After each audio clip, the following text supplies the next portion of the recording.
The darkness trembles. When you believe, darkness doesn't fear religion. It doesn't fear tradition. It doesn't fear sermons, cathedrals, robes or rituals. But when a sinner believes, truly believes in the power of Jesus Christ, hell trembles. Because belief is not passive, it's not weak. Real belief is a weapon that shakes kingdoms, splits chains, and lights fires that demons cannot extinguish. You think belief is just intellectual agreement, that it's nodding your head in a pew while your heart stays chained in silence? That's not faith. That's fraud. And hell loves it. Hell thrives on dead religion, on lifeless prayers, on routines without repentance. But when someone dares to believe that the blood of Christ was enough, that his cross crushed every curse, the gates of hell begin to crack. Skeptics laugh, pastors water it down, imams dismiss the cross, priests bury it in ritual.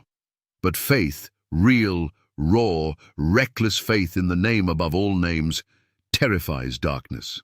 Why? Because belief unites you with resurrection power. It draws heaven into your lungs. It doesn't just change your mindset, it changes your nature. You don't need a pulpit to make demons scream. You just need belief that Jesus Christ is Lord, risen, reigning, and returning. A teenage girl in her bedroom crying out in faith wields more power than a priest quoting Latin in unbelief.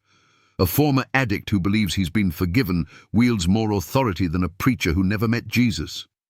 Why? Because the darkness doesn't respect your title. It fears your testimony. Do you think hell is afraid of your church attendance, your denomination, your degrees? No. Hell is afraid of the moment when you finally believe what God already said, that you are forgiven, that you are a child of the King, that you are filled with His Spirit, that you are no longer a victim of your past.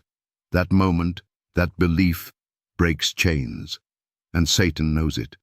Every miracle began with belief. The blind man cried out in belief. The woman with the issue of blood touched his robe in belief. The thief on the cross said, "Remember me." And in that final breath of belief, he shattered centuries of religion with a simple cry of faith. And Jesus answered, "But you? You sit in comfort, debating doctrine while the devil steals your family, your health, your mind. You analyze Jesus instead of surrendering to Him. You treat faith like philosophy instead of power. That's why darkness doesn't flinch. It knows you're all bark and no fire. But if you ever believe, really believe, you will become hell's problem. Mark 16:17 says, "These signs shall follow them that believe. In my name shall they cast out devils." Not pastors, not priests, believers. That's the power hell hopes you never discover. That belief is not just survival, it's supernatural authority. So here's the challenge. Believe. Believe like your soul depends on it, because it does.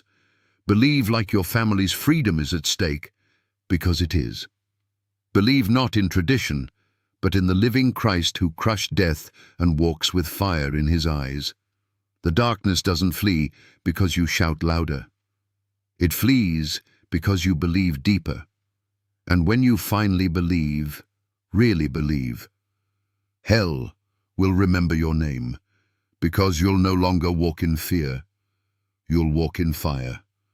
And every step you take will shake the kingdom of darkness beneath your feet. Prove me wrong.